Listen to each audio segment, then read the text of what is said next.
함께 받으실 하나님의 말씀은 사무엘상 1장 10절에서 18절 말씀입니다. 사무엘상 1장 10절로 18절 말씀입니다. 한나가 마음이 괴로워서 여호와께 기도하고 통곡하며 소원하여 이르되, 만군의 여호와여, 만일 주의 여종의 고통을 돌보시고 나를 기억하사 주의 여종을 잊지 아니하시고 주의 여종에게 아들을 주시면 내가 그의 평생에 그를 여호와께 드리고 삭도를 그의 머리에 대지 아니하겠나이다. 그가 여호와 앞에 오래 기도하는 동안에 엘리가 그의 입을 주목한즉 한나가 속으로 말하며 입술만 움직이고 음성은 들리지 아니하므로 엘리는 그가 취한 줄로 생각한지라. 엘리가 그에게 이르되, 내가 언제까지 취하여 있겠느냐? 포도주를 끊으라 하니 한나가 대답하여 이르되, 내 주여, 그렇지 아니하니이다. 나는 마음이 슬픈 여자라. 포도주나 독주를 마신 것이 아니요 여호와 앞에 내 심정을 통한 것뿐이오니 당신의 여종을 악한 여자로 여기지 마옵소서. 내가 지금까지 말한 것은 나의 원통함과 격분됨이 많기 때문이니이다 하는지라. 엘리가 대답하여 이르되, 평안히 가라.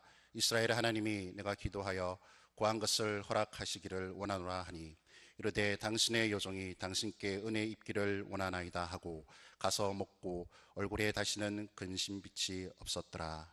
아멘. 오늘은 교회가 어버이 주일로 지키는 날입니다. 이날은 부모님께 대한 우리의 순종의 모습, 부모 공경의 자세를 돌아보고 재다짐하는 날입니다. 그리고 부모된 우리의 현주소를 돌아보면서 아버지 하나님을 더욱 사랑하기로 재다짐하는 날이기도 합니다. 우리 기독교의 가르침의 특징 중에 하나는 부모님에 대한 효도를 매우 강조하고 있다 하는 점입니다. 하나님의 지엄한 명령 10계명 가운데, 우리 10가지 계명 가운데 처음 1, 2, 3, 4계명은 하나님에 대한 거, 하나님을 어떻게 예배할 것이냐. 1계명은 예배의 대상이 누구냐, 2계명은 예배의 방법을 어떻게 할 것이냐, 3계명은 예배의 자세가 어떠냐, 4계명은 예배의 때가 언제냐, 그렇잖아요. 그리고 5계명이 뭐냐, 우리 인간관계에서 첫 번째 나오는 것이 자녀가 부모를 어떤 마음으로 관계할 것이냐. 그렇게 이 10계명에 가장 강조하는 우리 인간 사회에서의 첫 번째 계명이 부모 공경입니다. 너희 부모를 공경하라. 여기는 아무 조건이 없잖아요. 우리 인생들이 이 땅에 살면서 많은 관계가 있지요. 회사에 가면 뭐 직장 동료 관계가 있고, 선후배 관계가 있고, 군대에 가도 상관 또 부하 관계가 있고, 교회와도 관계가 있고, 다 관계 있잖아요. 근데 모든 관계 가운데 부모와 자녀의 관계가 원관계입니다. 뿌리입니다. 이거 잘못하면 다 안 되는 거죠. 그래서 여러분, 배우자를 고를 때도 제가 오늘 새벽에도 말씀드렸지만은, 아내를 고를 때 자기 친정 엄마 아빠에게 잘하는 거 못하는 거, 그걸 봐야 돼요. 남편을 고를 때도 그 자기 부모에게 잘하는 거 못하는가. 부모에게 잘 못하는 사람은 절대 결혼하면 안 됩니다. 그런 사람하고는. 왜? 나는 당신만을 사랑해. 그 거짓말입니다. 원관계가 잘못되면 안 되는 거예요. 우리 중고등 학생들 잘 들으세요. 그냥 단순히 어버이날이라고 해서 말하는 게 아니라 하나님이 아버지 하나님으로서 아주 첫 번째 계명, 약속 있는 첫 계명을 우리에게 주셨어요. 그래서 이 어버이 주일을 지키는 의미가 굉장히 큰 겁니다. 우리나라 어버이 주일은 뭐 다른 나라에서는 주로 어머니 주일로 지키죠. Mother's Day. 제가 미국에 있을 때 보니까 Mother's Day를 5월 둘째 주일 아예 주일을 지키더라고요. 그래서 제가 그 미국 사람에게 물어봤습니다. 왜 Father's Day는 없냐, 아버지 날은 없냐 그랬더니 이래 쳐다보더니 365일이 다 아버지 날이다 그러더라고요. 요즘은 좀 아버지 날 하나 있긴 있어야 될 것 같아요. 너무 이 아버지들이, 남편들이 상당히 좀 열악한 환경 속에 사는 것 같아서. 근데 이 전통적으로 보면 참 어머니 날을 기리고 그때 또 여러 가지 선물도 드리고 하면서요, 상업적으로도 꼭 특수 효과를 기대할 정도로 많은 분들이 이 날을 중요하게 생각하지 않습니까?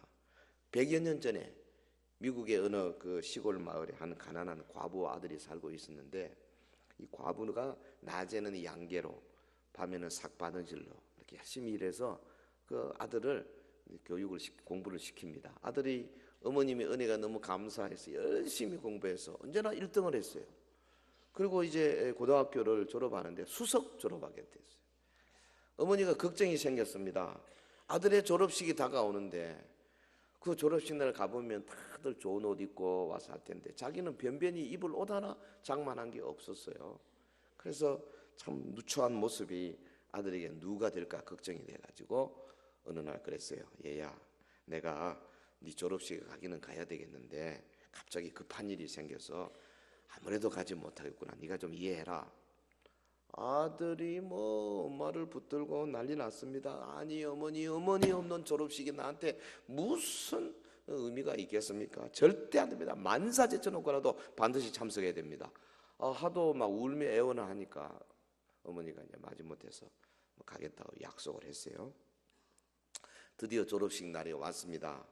아들이 전 학생을 대표해서 멋있는 연설을 하고, 그다음에 대통령 이름이 그 새겨진 금메달을 목에 걸고 많은 박수 가채를 받으면서 단상에서 내려옵니다. 사람들이 다 시선을 집중하고 있는데 이 아들이 자기 어머니 저 한쪽 구석에 숨어 있는 어머니를 찾아가지고 그 앞에 가서 어머니에게 자기가 받은 그 메달을 탁 걸어주면서 막 큰 소리로 그런 거 아니겠습니까? 어머니 감사합니다.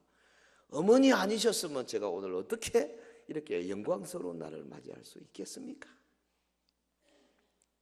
모든 공을 자기 어머니에게 돌리던 이 아들, 후일에도 열심히 공부하고 또 신실하게 살아서 마침내 미국의 제28대 대통령이 됐습니다. 이 사람이 바로 윌슨 대통령 아닙니까? 근데 그가 대통령 재임 시절에 1914년 그 상원 하원 의원들, 우리 같으면 국회의원들의 마음을 움직여 가지고 이제 5월 둘째 주일을 마더스데이로, 어머니 날로 제정할 수 있도록 그렇게 했어요. 그래서 이게 이제 다른 나라에도 막 퍼져 가지고 어머니 날 있는 나라들이 많이 있죠. 우리도 사실 뭐 거기서 받은 거죠. 게다가 우리는 상당히 가부장적인 강하기 때문에 어머니 날 처음 하다가 어버이날로 이렇게 싹 바꿨습니다. 한국 남자들이 아주 위대하죠. 어버이날. 오늘 이 어버이 주일을 맞이해서 사무엘의 어머니 한나, 이 한나라는 인물을 통해 가지고 멋진 어머니상을 우리가 한번 생각해 보기를 원합니다. 우리 사무엘이라고 하는 걸출한 인물 배후에 이 신앙의 어머니 한나, 또 아버지 엘가나, 이런 사람들이 있었던 걸 절대 잊어버리면 안 돼요. 사무엘의 어머니 한나, 어떤 믿음의 사람인가? 우리가 배울 점이 뭔가? 한나가 우리에게 어떤 신앙의 본을 보여주고 있는가? 이 우산 질문 딱 밑에서 몇 가지 생각해 봅시다. 첫째, 이 사무엘의 어머니는 쉬지 않고 간절히 기도한 여인이었어요. 쉬지 않고 간절히 기도했어요. 다른 말로 하면 한나의 신앙의 특징, 기도신앙. 한번 따라합시다. 기도신앙. 기도신앙. 그냥 뭐 다 기도하죠, 물론. 그런데 한마디로 한다 하면은 기도. 10절에 보면 한나가 마음이 괴로워서 여호와께 기도하고 통곡하며, 12절에 그가 여호와 앞에 오래 기도하는 동안에, 이 사무엘의 어머니는 그러니까 무엇보다도 간절히 오래 기도하는 사람이었어요. 여기 10절에 마음이 괴로워서 여호와께 기도하고, 요거 히브리 원문은 이렇게 됩니다. 그리고 그녀는 괴로운 마음이었다. 그리고 그녀는 여호와께 기도했다. 히브리 용법에 와우 연속법이라는 게 있거든요. 요거는 앞에 행동과 곧 따라 붙여서 나오는 행동을 가릴 때 쓰는데요. 여기서 지금 뭐가 강조되고 있냐면은 고통의 상태가 있으면서도 기도하기를 힘썼다. 이걸 아주 강조하는 용법이에요. 한나는 기도의 여인이었어요. 괴로운 가운데서도 하나님께 기도하기를 쉬지 아니했습니다. 여러분, 한나처럼 기도하는 부모님은요, 자식에게 엄청 축복이 되는 겁니다. 할렐루야. 자녀 복 주고 싶습니까? 그럼 내가 돈을 많이 해가지고 좋은 걸 남겨주고 이런 것도 중요하겠지만은 무엇보다도 영적으로 그냥 부모가 기도 많이 하면 자연스럽게 자녀에게 복이 되게 돼 있어요. 기도 많이 하시기 바랍니다. 이 본문의 배경을 잠깐 살펴보면 지금 이스라엘 백성이 가나안 땅에 정착해가지고 아직 완전하게 왕정 국가를 이루거나 그렇지 못할 때예요. 그러니까 중앙 집권적인 헤게모니가 아직 이 구성이 안 됐어요. 그리고 엉망이죠. 바깥에서 외침이 생기면은 어떻게 합니까? 갑자기 하나님이 사사를 이렇게 세워가지고 사사의 리더십을 통해 가지고 사람들이 모이고 그래서 그 외적을 물리치고 그리고 또 10년, 20년, 30년 평화가 오고 그러다가 이스라엘 백성이 또 범죄하면 하나님께서 동쪽에 에돔을 일으키고 모압을 일으키고 블레셋을 일으키고 다메섹을 일으키고 막 이래가지고 또 옆구리를 칩니다. 그럼 막 울고 하나님 앞에 회개하면 하나님이 또 사사를 세워가지고 또 리더십을 동원해서 이기게 만들고 이런 게 5번, 6번, 7번 계속 되지 않습니까? 이런 시대예요. 근데 이럴 때 가만보면 하나님이 그 나라를 이제 보호하시고 세워 나가시는데 무슨 거대한 단체를 만들지 않으시고요. 가정, 한두 사람, 부모 이걸 통해 가지고 자신의 참 종을 키워 나가시는 그런 방법을 쓰셨어요. 사무엘의 경우도 그렇습니다. 에브라임 산지 라마다임에 엘가나라고 하는 이 레위 자손이 있었거든요. 근데 그 엘가나에게 아내가 둘이 있었어요. 첫 번째 부인이 한나고 두 번째가 분인나. 근데 분인나는 애가 있어가지고 굉장히 나는 자식이 있다. 한나가 애가 없어가지고 이 둘째 부인한테 굉장히 핍박을 많이 받은 거예요. 그러니까 마음이 막 괴롭고 안타깝고 그래서 슬픔 가운데 기도하는 여인이 되어가기 시작한 거죠. 기도하기를 쉬지 아니했습니다. 본문에 보면 여러 해를 기도하며 자식을 바랬어요. 여전히 불임이었어요. 울며 통곡하며 기도했는데 하나님이 좀처럼 태를 열어주지 아니하셨어요. 그런데 놀라운 것은 이 여자가 지치지 아니하고 기도했어요. 지치지 아니하고. 오늘 보면은요, 참 어려운 문제 당해가지고 일주일, 한 달 기도하는 사람은 들어 있습니다만은 1년, 5년, 10년 지속적으로 하는 분은 잘 없어요. 어거스틴의 어머니 모니카 같은 사람은 20년을 아들을 위해서 지속적으로 기도해서 그 어거스틴이 젊은 나이에 완전히 바뀌어가지고 최고의 하나님의 종이 됐지 않습니까? 이 기도가 쌓인다는 것이 중요한 거거든요. 한나 자신의 고통의 근본적인 해결점이 누구에게 있느냐? 인간 역사를 주관하는 하나님에게 있다. 요 믿음이 변하지 않았습니다. 하나님을 붙들고 늘어진 거죠. 할렐루야. 이 우리 배워야 할 점이에요. 학생들 쪼맨 기도하다가 진짜 웃기는 사람은 하루 종일 기도하고 그만두는 사람. 하루 종일 1시간, 2시간 열심히 기도하고 안 되면 응답 없네. 하나님이 그렇게 촐랑촐랑하는 사람을 쓰실 것 같습니까? 안 그렇습니다. 찐득해야 돼. 적어도 한 달, 2달 버티는 맛이 있어야 되고 1년, 2년 그런 맛이 있어야 쓰지요. 냄비처럼 뜨거웠다가 식었다가 이래가지고 일이 안 돼요. 한나 고통 가운데도 계속 지치지 않고 기도하는 그 기도의 근본 동력이 어디서 나온 겁니까? 하나님, 그분이 역사의 주관자고 그분이 기도의 응답자고 그분이 모든 능력을 가지고 있고 그분이 기도를 응답하신다는 믿음이 있은 거죠. 할렐루야. 이거 놓치면 안 돼요. 절대 놓치면 안 돼. 때로는 이해 안 될 때가 옵니다. 어째 이럴 수 있나? 하지만 하나님은 변하지 않으세요.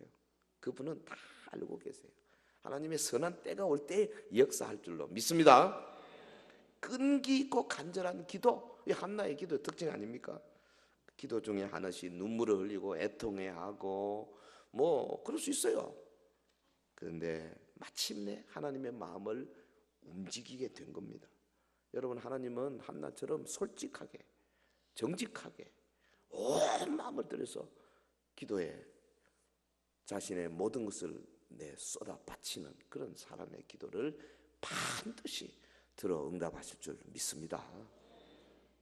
우리 서연의 성도들이 이면에 있었어요. 타의 추종을 불허할 만큼 이렇게 다 특징 지어주면 정말 좋겠어요. 기도예요, 어머니. 근데 그 사마리아 어머니 기도를 가만히 보면 타는 듯한 기도면서도 이기적이지 않아요. 자기 이익을 위해서만 기도하는 게 아니었어요.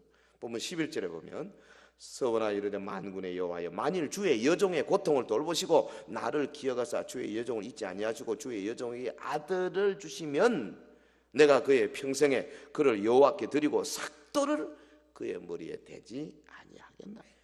단순히 그냥 아들을 줘가지고 잘 먹고 잘 살겠다는 것이 아닙니다. 아들을 주시면 얘를 어릴 때 갓난의 때 잘 키워서 저 딱 되면 하나님께 온전히 바치겠습니다. 주의 나라를 위해서 사용하도록 하겠습니다. 아이고, 하나님이 이 기도를 들으시고 얼마나 마음이 흡족했겠어요. 간절한 기도. 그러니까 당시 제사장 엘리가 한나의 기도에 감동되지 않습니까? 17절에 엘리가 대답하여 이르되 평안히 가라. 이스라엘의 하나님이 네가 기도하여 구한 것을 허락하시기를 원하노라. 쉬지 않고 기도하는 어머니의 모범 되기에 충분합니다.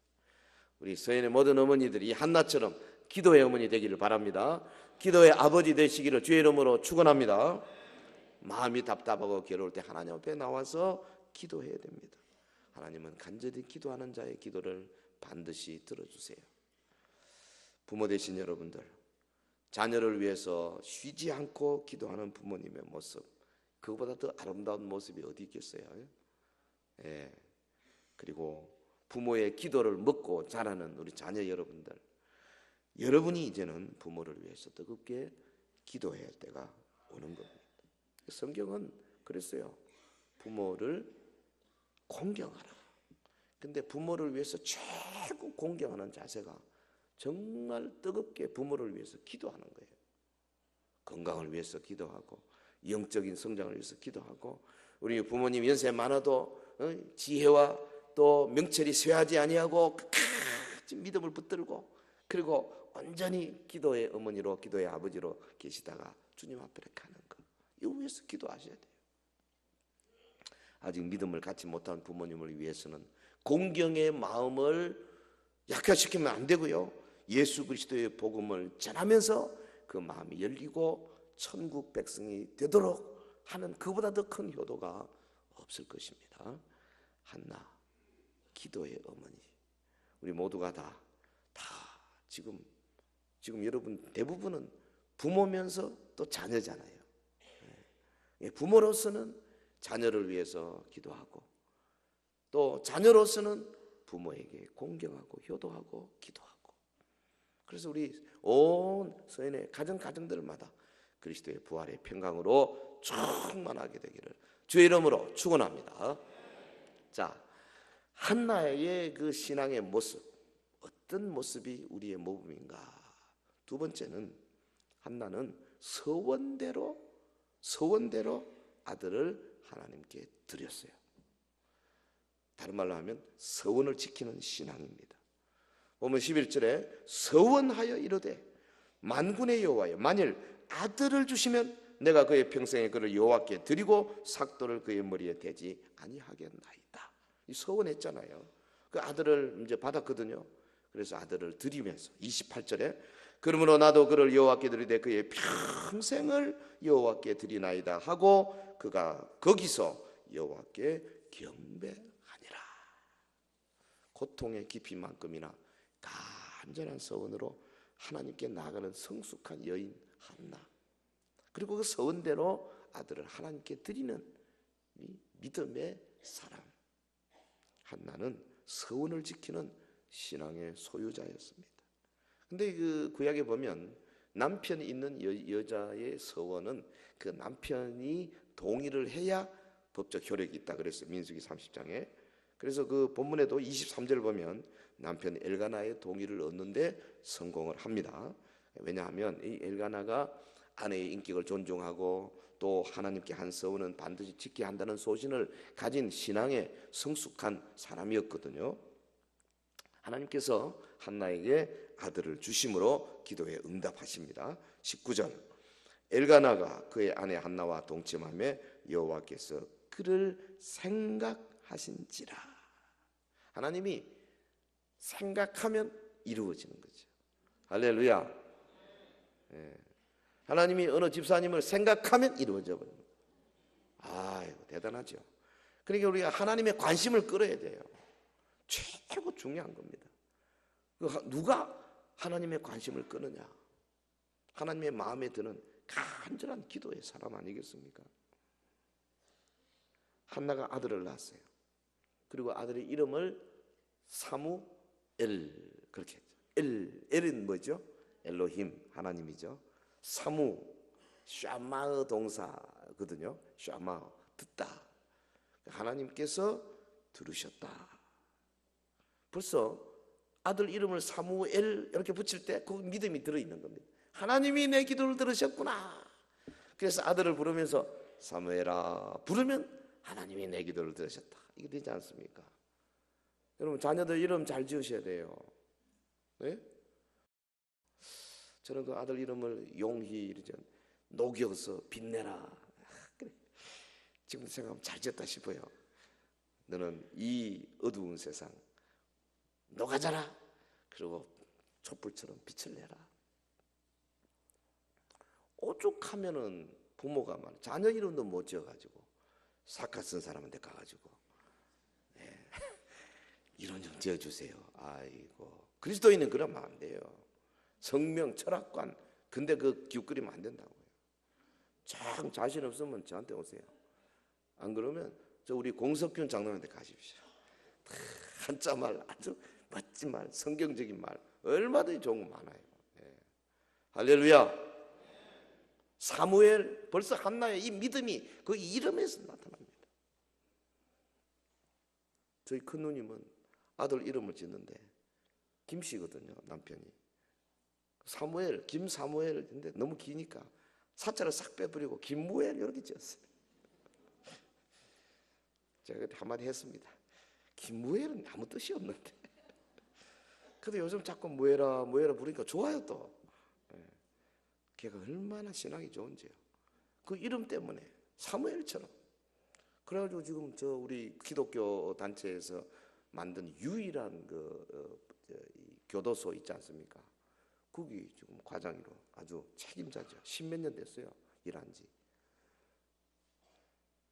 지금도 소신껏 일하면 벌써 이 이름을 잘 붙여야 돼. 사무엘. 여러분 아기를 안고 행복해하는 어머니 한나의 모습이 보이지 않습니까? 아기에게 젖 먹이면서 기도하는 어머니 얼마나 기도를 많이 했겠어요. 막 안수도 많이 했을 거예요. 그냥 아이들 뭐 시간마다 하나님의 복 받아라.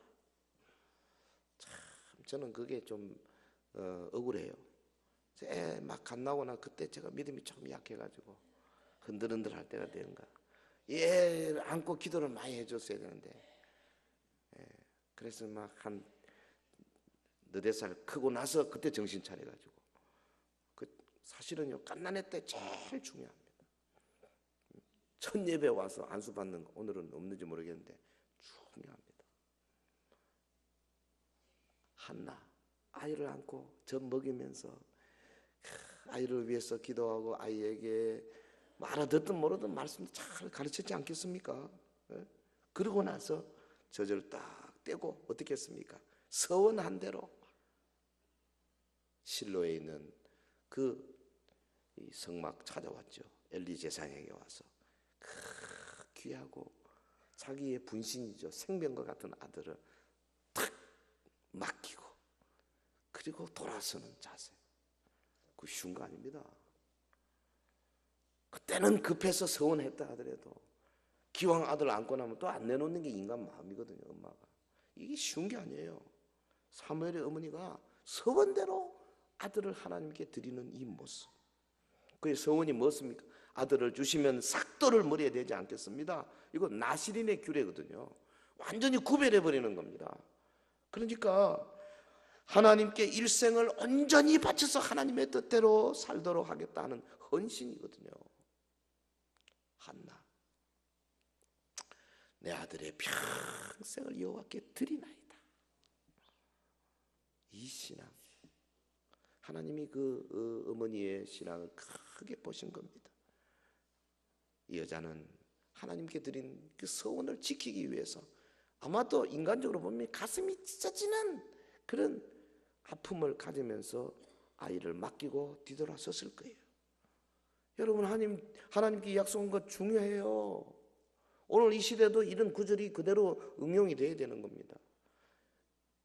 말씀 받으면서 여러분 마음속에 뭐 생겨나는 게 있지 않습니까? 특별히 뭐 부흥회나 산기도나 혹은 금식기도나 이럴 때 마음에 결심이 와서 내가 주님 앞에 이거 하겠습니다, 저거 하겠습니다 결심해 놔놓고 한 일주일쯤 지나면 까마득해가지고 살금살금 변명거리를 찾습니다. 그러다가 나중에는 합리화시킵니다. 그런 게 얼마나 많아요. 우리가 복을 못 받는 이유가 다 그래요. 그런 거. 여러분, 하나님은 기억하고 계십니다. 너희놈 2014년 몇 월 며칠 너 나한테 이렇게 하기로 했지 않냐? 다 알고 계세요. 여러분, 자녀 놓고 기도한 거 다 지키시기를 바랍니다. 어린애가 아플 때 밤 1시, 2시 얼마나 힘들어요. 막 열이 나고 하면 안고는 병원에도 가기도 어렵고 막 이래가지고 막 동동거리면서 주님 얘를 고쳐만 주시면 이러고 이제 그다음에 조건을 갖다 붙이거든요. 그러놓고 그 위기를 거치고 나면 언제 그랬느냐는 듯이 싹 잊어버리는 사람이 부지기수예요. 부지기수. 이런 것들이 우리 삶 속에 쌓여가지고 은혜 못 받을 때가 많아요. 복을 나도 모르게 가로막고 있는 겁니다. 서원 지키세요.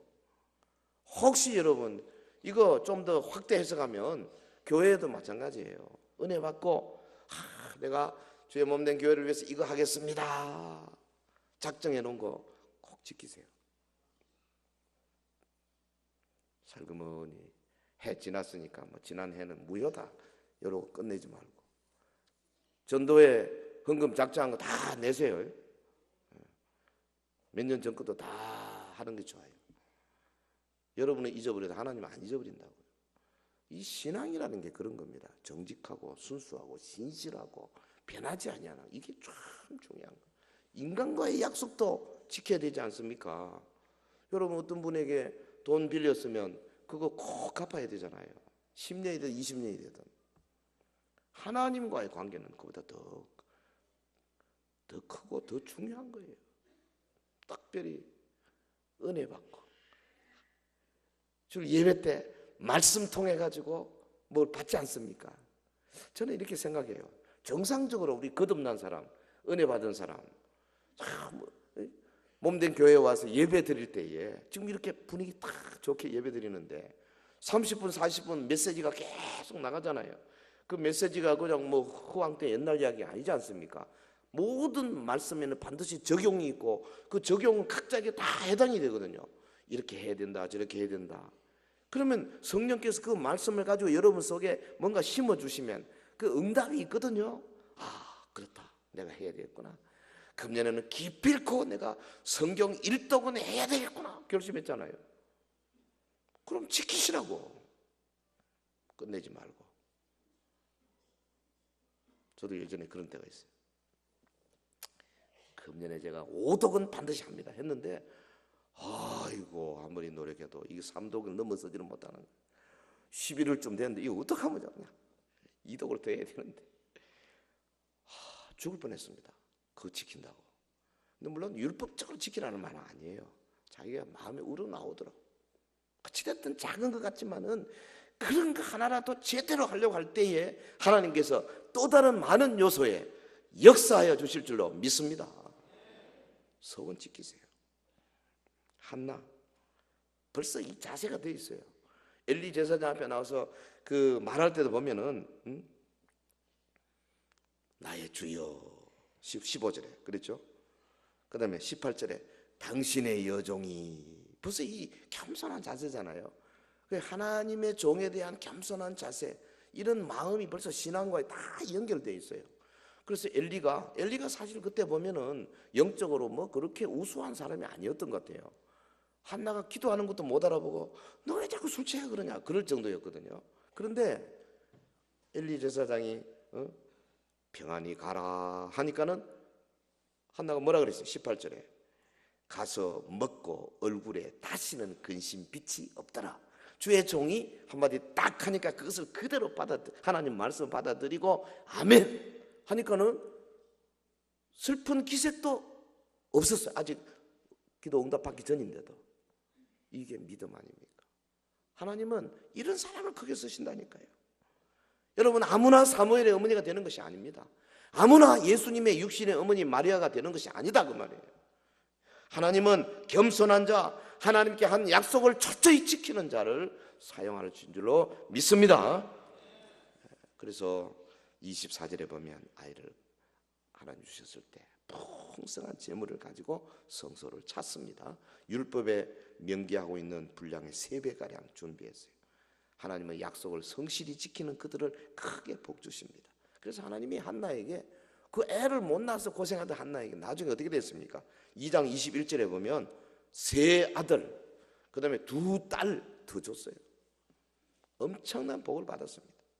여러분, 부모로서 자식을 위해 드린 기도 중에 하나님께 약속한 것 내가 다 지켰는가 한번 살펴보시기 바라고요.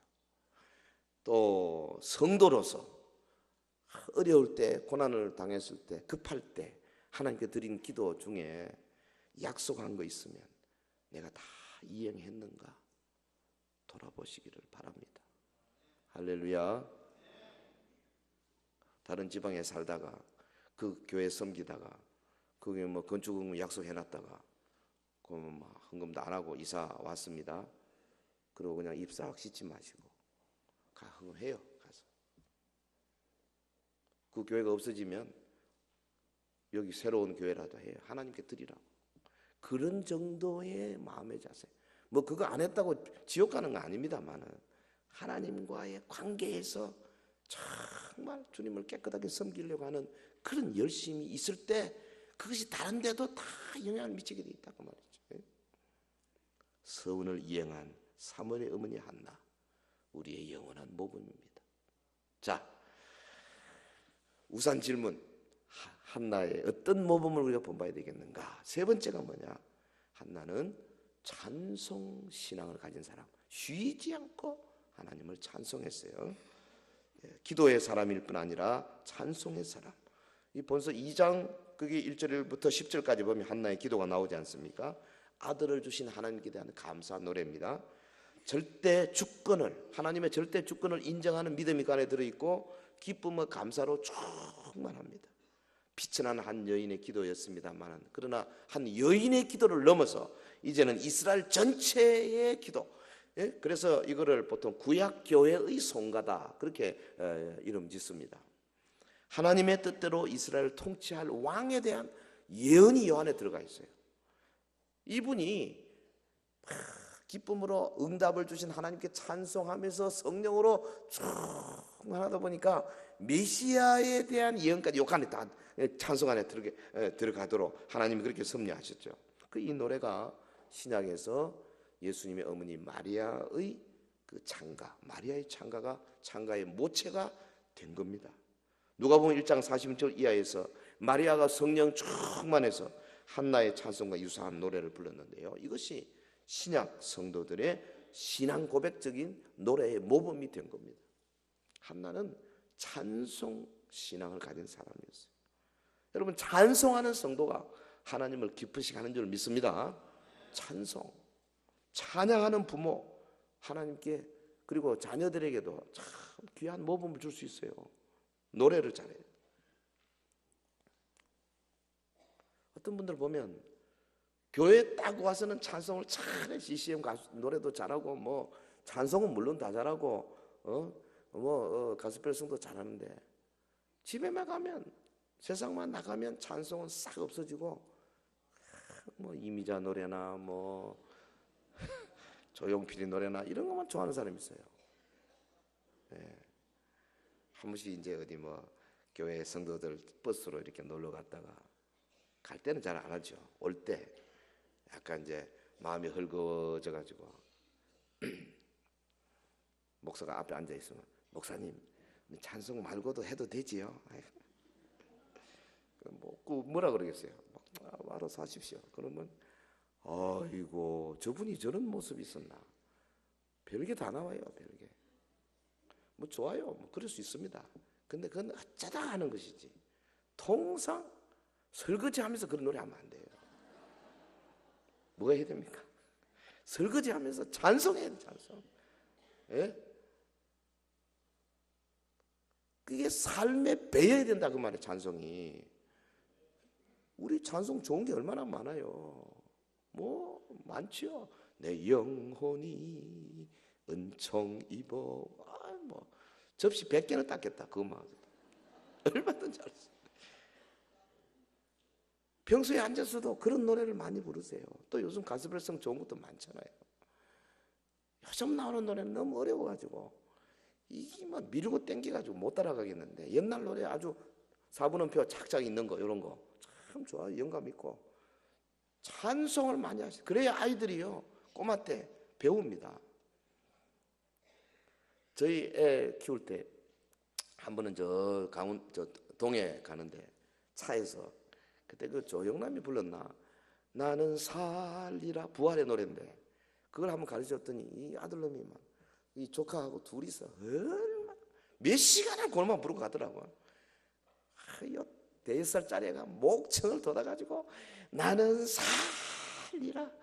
근데 지금도 물어보면 그걸 기억하고 있어요.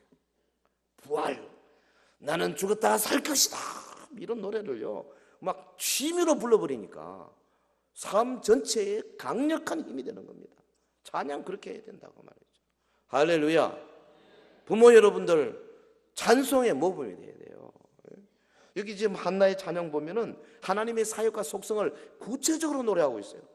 거기 2장 1절에 하나님의 구원을 찬양하고 2절에는 하나님의 거룩하심을 찬양하고 그 신실하심을 찬양하고 또 2장 5절 6절 하나님의 능력을 찬양하고 7절 하나님의 자비하심을 찬양하고 그리고 10절에 보면은 현재와 미래의 승리를 노래하고 하나님의 그 속성과 하나님의 사역에 대해서 노래하고 있지 않습니까?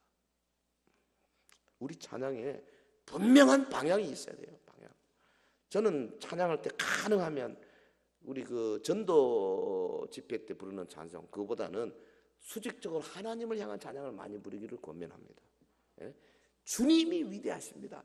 주님은 사랑이십니다. 주님이 우리를 구원하십니다. 우리의 소원은 주님께 있습니다. 장차 하나님 이런 찬송을 많이 불러야 돼요.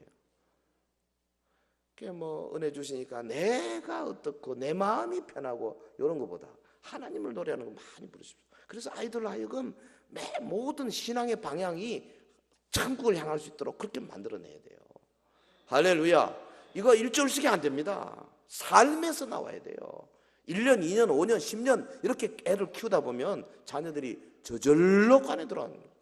하루 저녁 이놈 매들고 찬양해라 한다고 찬양 절대 안 하네요. 그게 그렇게 만만한 게 아닙니다. 우리도 그렇지 않습니까? 금방 잊어버리잖아요. 성도의 크고도 유일한 기쁨이 어디에 있습니까? 바로 우리의 구원 되시는 하나님에게 있다. 이거를 부모부터 먼저 딱 가지고 그렇게 살게 될 때 아이들이 따라오는 거예요. 나는 내 자녀 교육을 잘못했구나. 지금 아마 여러분 마음속에 그런 생각하는 분이 많이 있을 거예요. 회개해야 돼. 아니 뭐 다 키웠으니까 어떻게 하나. 애 다시 낳으십시오. 나이가 안 되면 손자 손녀에게 그 다음에 옆집 아이들에게 영향을 미치도록 주일학교 아이들에게 영향을 미치도록 주일학교 교사로 들어오십시오. 어떡하든지 자관 우리의 자라는 아이들을 위하여서 내가 하나님의 나라의 일꾼이 되어야 되겠다 결심해야 돼요. 이런 찬양을 고백하는 부모에게서 힘있는 자녀가 나오게 되어 있습니다. 사무엘이 나옵니다. 다윗이 나옵니다. 요셉이 나옵니다. 여러분 생사를 주관하시는 하나님의 능력, 인간이 모방조차 할 수 없잖아요. 그 하나님을 찬양해야죠. 근데 이 찬양이 반드시 뭐 기쁠 때만 하는 것이 아닙니다. 슬플 때도 하고 괴로울 때도 하고 안타까울 때도 하고 억울할 때도 하고 찬양은 어디서나 할 수 있어야 되는 거죠. 그래서 이 다른 종교와 틀려서 우리는 장례식 때 찬양을 많이 하잖아요. 슬플 때 찬양을 하는 이게 쉬운 거 아닙니다. 제가 기억나네요. 제가 그 현대 다닐 때 이태리 미라노에서 한 3개월 그 연수 받을 때인데 그 동네에 세미터리 그러니까 공동묘지가 아주 예쁜 이 유럽에는 공동묘지가 그냥 공원 같아요. 예쁩니다. 아주 그냥 경치도 좋고요. 비석 깨끗하게 세우고 그래서 우리 친구하고 둘이서 거기 방문했어요.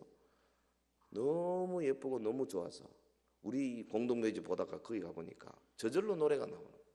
그래서 둘이서 하늘 가는 밝은 길이 참 부르지 않습니까? 입으로 참 불렀는데 그걸 그 동네 사람이 봤어요. 근데 제가 연수 받던 그 공장 그 회사 직원이었어요.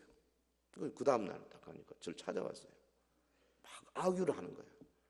어떻게 그 세미트리에서 노래를 할 수 있냐고. 그 엄숙하고 경건한 자리에서. 막 이태리 말로 막 하니까 못 알아들었죠. 동역을 세워서 이야기 들어보니 그래. 그래서 그때 저희가 이야기한 게 지금도 기억이 납니다. 우리는 예수 그리스도를 믿습니다. 우리는 주님이 부활하신 것을 믿습니다. 우리는 그 공동묘지에서도 부활할 자들이 일어날 걸 나는 믿습니다. 그래서 그들을 위해서 축가 찬송한 것이 뭐가 나쁩니까? 이랬더니요. 딱 쳐다보니 그냥 돌아가더라고요. 우리는 달라요. 슬플 때나 기쁠 때나 외로울 때나 괴로울 때나 찬송할 수 있어야 되는 거죠. 예?